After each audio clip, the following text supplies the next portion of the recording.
अस्सलाम वालेकुम, कैसे हैं आप सब। उम्मीद है ठीक होंगे, हैरियत से होंगे। अल्लाह ताला सबको ठीक रखे और अपने हिफ्ज़-ओ-मान में रखे।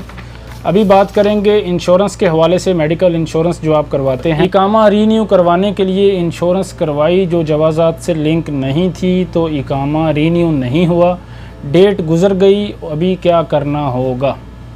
जवाज़ात का इस बारे में कहना था कि जब भी आप इंश्योरेंस करवाते हैं, जो मुअस्ससे वाले हैं वो ज़ाहिर सी बात है वो आपका कफ़ील इंश्योरेंस करवाता है, कंपनी में HR आपकी इंश्योरेंस करवाते हैं, तो जो इंश्योरेंस कंपनियां करवाती हैं वो बाकायदा गवर्नमेंट से मंजूर शुदा जो भी इदारे वहाँ से इंश्योरेंस होती है। तो जवाज़ात का इस बारे में कहना था कि अगर आपका इकामा इंश्योरेंस की वजह से लेट हुआ है तो इसमें आपकी गलती है, आपको जुर्माना अदा करना होगा, जो पहली दफ़ा 500 रियाल है, दूसरी दफ़ा 1000 रियाल है। तो नेक्स्ट टाइम अगर आपने इंश्योरेंस करवानी है तो ऐसी कंपनी से इंश्योरेंस करवाएँ जो जवाज़ात के सिस्टम से मरबूत हो, यानी जवाज़ात के सिस्टम से लिंक हो। आपको पता हो बूपा इंश्योरेंस करवा रहे हैं या फिर जो भी फेमस कंपनियां हैं आप वहां से इंश्योरेंस करवा रहे हैं, लोकल नॉर्मल जो 500-600 की इंश्योरेंस हो रही है आप वो नहीं करवा रहे, तो ऐसी इंश्योरेंस करवाएं जो जवाज़ात के सिस्टम से लिंक्ड हो।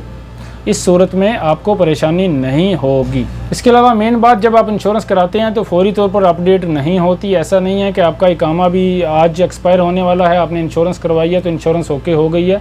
अपडेट होने में थोड़ा टाइम लगता है, कभी कभी सिस्टम डाउन होता है, ऐसी बहुत सी प्रॉब्लम आ जाती हैं, तो इसमें फिर आपको परेशानी का सामना करना पड़ता है। जो प्राइवेट काम करते हैं, जिनको आज़ाद वीज़ा कहा जाता है, काम करते हैं कि मैं खुद सारा करवा लूँगा, कोई मसला नहीं। इकामा एक्सपायर होने से कुछ दिन पहले आपने इंश्योरेंस करवानी है और वही करवानी है जो जवाज़ात के सिस्टम से लिंक्ड है ऑलरेडी।